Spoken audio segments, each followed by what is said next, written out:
Orthopaedics మనందరికీ తెలిసిందే.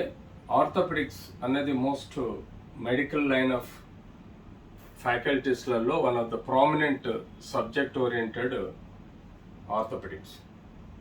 Orthopaedics is the study of skeletal system. అంటే మస్కులో స్కెలిటల్ సిస్టమ్ అంటే కండరాలు, ఎముకలు, వాటి చుట్టూండే అవయవాల స్ట్రక్చర్స్ గురించి చెప్పుకునేదే ఆర్థోపెడిక్స్. అందులో ఎక్కువగా muscles, bones, joints, ligaments, tendons.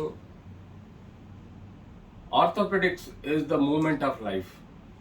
బాడీలో చలనానికి, బాడీలో ఒక ప్రొఫెషనల్గా ఏ కార్యక్రమం చేయాలన్నా మూమెంట్ ఉంటేనే జాయింట్స్లలో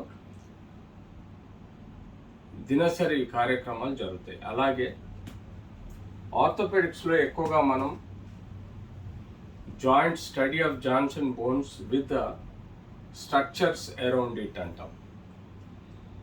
so joint is the formation of two bones. ఒక రెండు బోన్ ఎండ్స్ ఆర్ మూడు బోన్ ఎండ్స్ కలిసి వాటి యొక్క లిగమెంట్స్, క్యాప్సుల్ ద్వారా ఫామ్ అయ్యేదాన్ని జాయింట్గా భావించడం జరుగుతుంది. జాయింట్లో ఎన్నో సాఫ్ట్ టిష్యూస్ ఉంటాయి, చాలా ఇంపార్టెంట్ స్ట్రక్చర్స్. వాటి వలన మూమెంట్ మనకు జాయింట్లో ఉంటుంది కాబట్టి బాడీలో ఒక మోషన్ ఆర్ మూమెంట్ ఉంటుంది.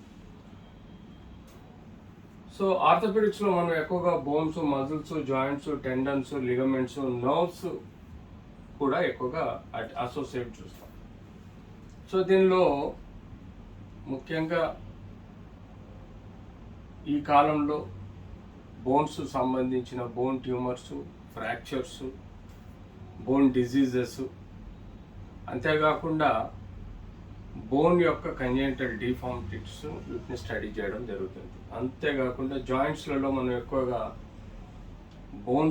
జాయింట్స్లో ఆర్థరైటిస్ చేంజెస్, ఇన్ఫెక్షన్స్, అంతేకాకుండా జాయింట్ ఇంజరీస్, డిస్లొకేషన్స్, సబ్లక్జేషన్స్, జాయింట్ అరిగిపోవడం, ఇలాంటి ఎన్నో మనం జాయింట్స్లో చూస్తాం. సో యూజువల్గా మన బాడీ మొత్తం ఎన్నో రకాల జాయింట్స్ ఉంటాయి. అందులో బాల్ అండ్ సాకెట్ జాయింట్ ఉంటుంది, హింజ్ జాయింట్స్ ఉంటాయి. సో ఈ జాయింట్స్లలో వేరియబుల్ మూమెంట్స్ ఉంటాయి. ఆ మూమెంట్స్ పరంగా మన బాడీలో ఒక స్ట్రక్చర్ని డిఫైన్ చేయడం జరుగుతుంది. ఈ స్కెలిటల్ సిస్టమ్ వల్లనే రేసెస్ అంటే మన బాడీలో ఉండే స్ట్రక్చర్ని స్కెలిటల్ సిస్టమ్ డిఫైన్ చేస్తుంది. ఇది ఒక్కొక్క ప్రపంచంలో ఏరియాని బట్టేసి ఈ స్కెలిటల్ సిస్టమ్ మార్ఫలాజికల్ చేంజెస్ ఉంటాయి.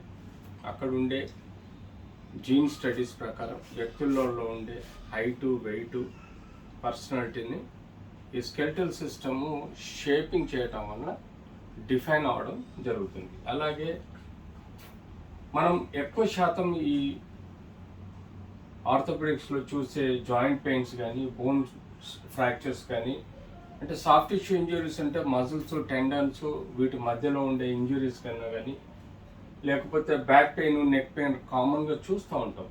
షోల్డర్ పెయిన్, భుజంలో నొప్పి, కార్పల్ టన్నల్ సిండ్రోమ్ అంటే ఇక్కడ మనకు మణికట్లో ఉండే సమస్యలు, over use, sports injuries, tendinitis, sprains, meniscal tear and anterior cruciate ligament ఏదైతే మోకాల్లో ఉండే ligament injury, congenital conditions like club foot, scoliosis, kyphosis లాంటివి మనం చూస్తాము.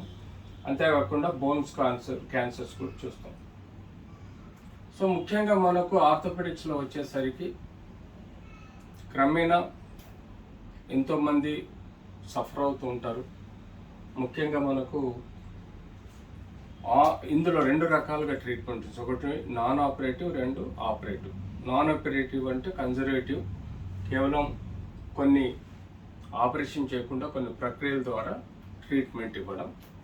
ఆపరేటింగ్ అంటే సర్జరీ చేయడం వలన రిలీఫ్ వచ్చే సమస్యని ఆపరేటివ్ ప్రొసీజర్స్గా భావించడం జరుగుతుంది. సో ఆర్థోపెడిక్ ఒకప్పుడు కాస్ట్లీ ట్రీట్మెంట్ అయినా ఇప్పుడు క్రమేణా వాటి యొక్క టెక్నికల్ ఆస్పెక్ట్స్లో ఇంప్రూవ్మెంట్స్ ఉండడం, సర్జికల్ టెక్నిక్స్ పెరగడం, తద్వారా ఎన్నో ప్రొసీజర్స్ ఇప్పుడు రీజనబుల్ ప్రైసెస్లో సరైన పద్ధతిలో ట్రీట్మెంట్ ఇవ్వడం జరుగుతుంది. సో యూజువల్గా ఆపరేటివ్ ప్రొసీజర్స్ ప్రాపర్ ఇండికేషన్స్ ఉంటేనే సర్జరీ చేస్తారు.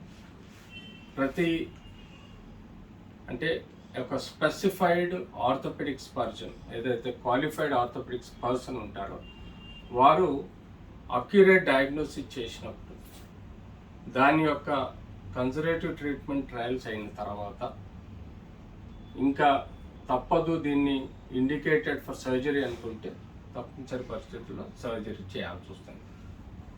కొన్ని పర్టికులర్గా మనకు ఈ సర్జరీ ఇమీడియట్లీ ఇండికేషన్స్ ఉంటాయి. సర్టెన్ డిస్లొకేషన్స్ కానీ, ఫ్రాక్చర్స్ కానీ, సర్టెన్ కాంప్లికేటెడ్ అన్స్టేబుల్ ఫ్రాక్చర్స్ కానీ, లేకపోతే సర్టెన్ ట్యూమర్స్, సర్టెన్ ఆథరైటిస్, కొన్నిట్లలో మనకు స్పెసిఫిక్గా ఇండికేషన్ ఉంటుంది. తద్వారా సర్జరీ చేయటం వల్ల మనకు డయాగ్నోసిస్ ఈజ్ మోస్ట్ ఇంపార్టెంట్ ఆర్థోపెడిక్లో. పర్టికులర్గా క్లినికల్ డయాగ్నోసిస్, సబ్జెక్టివ్ డయాగ్నోసిస్ తోటి ఆర్థోపెడిక్లో ఉండే సమస్యల్ని మనం చూసుకోగలుగుతాం. సో క్లినికల్ డయాగ్నోసిస్ అంటే ఎగ్జామినేషన్, క్లినికల్గా ఒక పేషెంట్ని ఎగ్జామిన్ చేసి తద్వారా ప్రాపర్ డయాగ్నోసిస్కి వచ్చిన తర్వాత ప్రాబబుల్ డిఫరెన్షియల్ డయాగ్నోసిస్లో సర్టన్ ఇన్వెస్టిగేషన్స్, రక్త పరీక్షలు కానీ, లేకపోతే ఎక్స్రే కానీ, ఎంఆర్ఐ కానీ, సిటీ కానీ, ఫర్దర్ న్యూక్లియర్ స్టడీస్ కానీ, ఇలా ఎన్నో రకాలుగా టెస్టులు చేయటం వల్ల మనం ఒక కన్ఫర్మ్ డయాగ్నోసిస్కి వచ్చి ఆ స్పెసిఫిక్ కన్ఫర్మ్ డయాగ్నోసిస్లో whether conservative treatment, surgical treatment అనేది డిటర్మిన్ అవుతుంది. ఇలా మనం ఆర్థోపెడిక్స్లో స్పెసిఫిక్గా ట్రీట్మెంట్ చేయగలుగుతాం. స్టాప్ చేయండి.